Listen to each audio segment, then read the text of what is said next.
Hey everybody, it's the interview queen Alicia Atout here, and it is my absolute pleasure to welcome you all to my interview with Halston Dare. Hi, Hi, how's it going? I'm doing all right. How are you doing over there?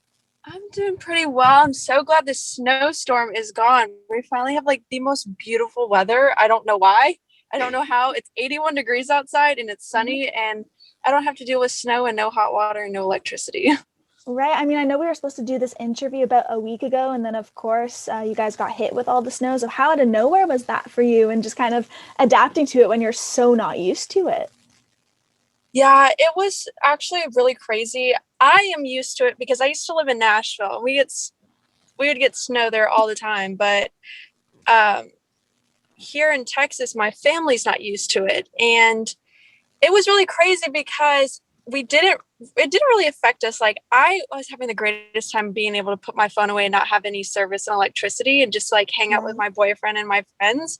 I literally had four girlfriends and three guy friends over: my boyfriend, my brother, his girlfriend, and his friend, and we all just piled in the game room and just watched movies all night through like this little Xbox and whatever. But it was really crazy because the ice was the worst part. Nobody in Houston knows how to drive with ice. But honestly, I'm just glad everybody's safe now and the grocery stores are restocking and everybody can just take a chill pill and everybody's lives can go back to normal. That's what I'm most glad about. Well, I'm glad to hear that you're able to cope with everything okay, and sounds like you had a fun time throughout it all. So Yeah. that's awesome. Now, going into this interview, I realized that there is something we have in common, which is the fact that we were both definitely born in the wrong decade. I'm a 70s baby at heart, and you are a Wow. totally tubular 80s baby from the looks of it. So, Yes. what draws you to that decade so much? I have no idea. Like, I just have always, my whole life, felt like I was born in the wrong era. I always wanted to wear neon clothes and neon colors and neon everything. I always wanted my hair in a big ponytail at the top of my head in the curliest, biggest way. And I always wanted the most like dramatic makeup. And I loved wearing leotards and I loved wearing, big hooped earrings. And I loved the music as well. The music is like something that really drew me back to that time, especially in rock, pop, jazz, even some country, even back to like the 50s and 60s. I love it as well. I look back at all the pictures and it just seemed like such a simpler time than Right. today's day. No social media. You went out on a tour bus in your van, in your mom's van out of your garage, and you toured your state, and that's how you got well known. And it was so easy to get a record label deal, and it was so easy to get management and just play shows. And I'm just like, dang, I was really born in the wrong era. Now I will say the only thing that I'm glad that I didn't have to experience is like the phone on the walls and like not really having like accessible computers at all. But that's Right. like the only thing that I can think of. But 80s for sure. And I try to incorporate the 80s into my life in 2021 as much as possible and into my music as well. Oh, absolutely. You can tell, and we're definitely going to get into that in a moment. But just speaking to the decade, if you were able to time travel back to the 80s, who are some artists you would just love to see live? Probably Whitney Houston, Donna Summers, Patti LaBelle. I don't even think Patti LaBelle is dead, but at that time, Motley Crue, um, the Eagles, or the Eagles Yeah. really weren't that big yet, but they were starting.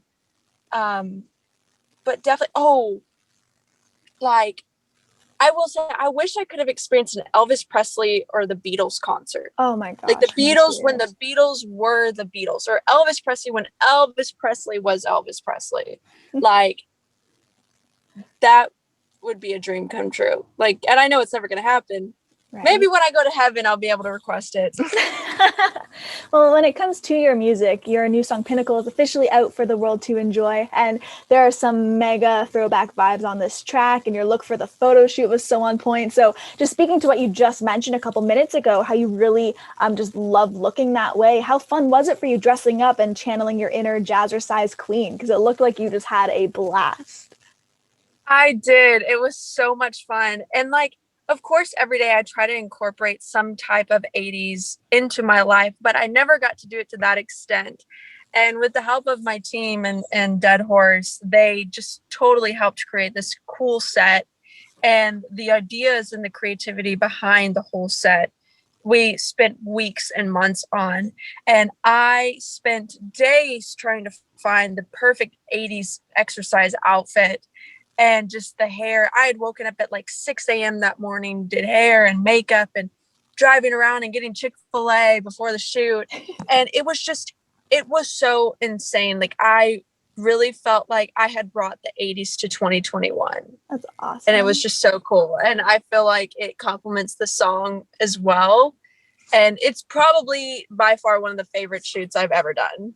Well, it's so fun when you're like brought behind the scenes and kind of get to hear how it went. The fact that you had as much fun as it looks like you're having is a pretty sweet thing. Yeah. I think also in the shoot, the highlight of my day that day was that the warehouse that we were in had some stray brown, beautiful lab that was Aw. like near there. And the owners of like the warehouse said like, yeah, we feed him. He's not really our dog. He just comes around every now and then looking for food. And I'm like, okay. And he hung out with the shoot at the shoot with So us. And it was just the cute. cutest, sweetest dog ever. And I'm like, I want to take you home, but I don't live here. Aw. Oh, Well, another track of yours but that I do love is When I Was Little. And I know that you loved poetry when you were little and actually started writing songs when you were about 11. So do you actually remember the first song you ever wrote or how it went? oh my gosh, I haven't ever been asked this question. Yes, I do. It was called So What?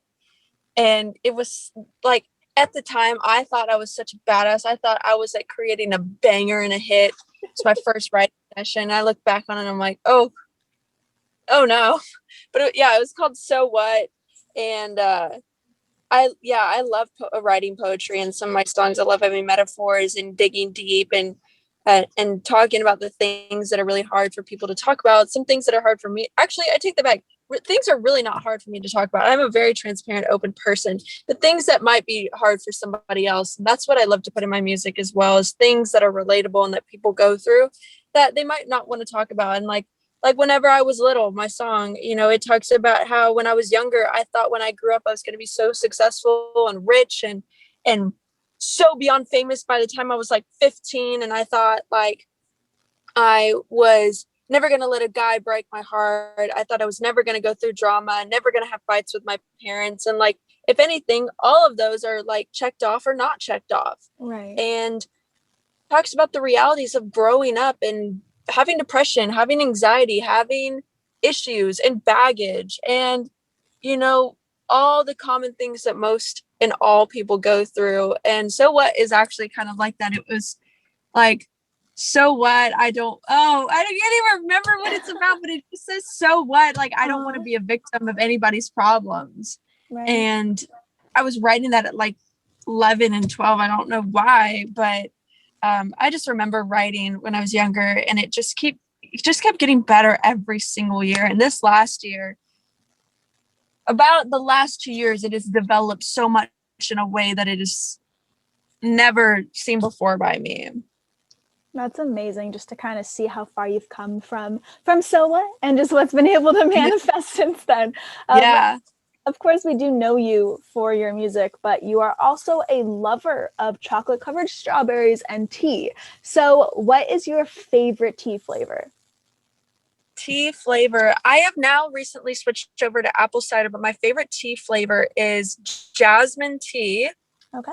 And I haven't really been drinking tea lately because I have become a new lover of oat milk, cinnamon coffee, but I love jasmine tea. I will eat chocolate covered strawberries anytime, any part of the day. Oh, And me if too. somebody were to ever give me chocolate covered strawberries, I think I would cry. I love chocolate covered. I love chocolate like Nutella crepes, strawberry Nutella crepes as well. It's another alternative. Oh, making me hungry. I mean, just speaking to having a love of yummy bites, if you had to get rid of one, would you rather keep fried chicken tenders or Coca-Cola in your life? Actually, of course I would keep chicken tenders. I Okay. gave up Coca-Cola about a year ago in Did you? January, but Okay. I substituted it with Canada Dry ginger ale. My So if favorite. I had to give up ginger ale, I'd probably give up ginger ale. There's no way I could give up fried chicken tenders. Okay. Absolutely not. Yeah. Since we're doing a little this or that kind of right now, which song would you say you love more? Live Wire by Motley Crue or Life in the Fast Lane by the Eagles? Oh my God. I don't probably Life in the Fast Lane by the Eagles. Oh, really? See, I would have gone the other way. Okay. Yeah, I know. I thought so too, but then I really thought about it.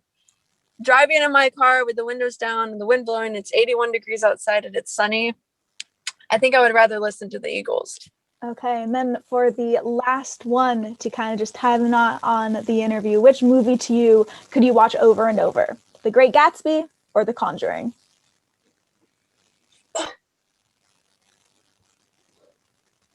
I'm glad that these have proven a little tricky. Because I love horror movies and I love The Great Gatsby and I love Leonardo DiCaprio. Oh, probably The Great Gatsby. It's so classic. It's legitimately so classic. I don't think it could ever get old. All right. Well, yeah. I really do want to say thank you so much for taking the time, for coming on here to shoot the breeze. It's been lovely getting to know you and have you on the show. So thank you a bunch. Thank you so much for having me. It was great. And this is one of the most funnest interviews I've ever had. And thank you for being patient with me with this stupid snowstorm, but I'm glad we got to do it eventually.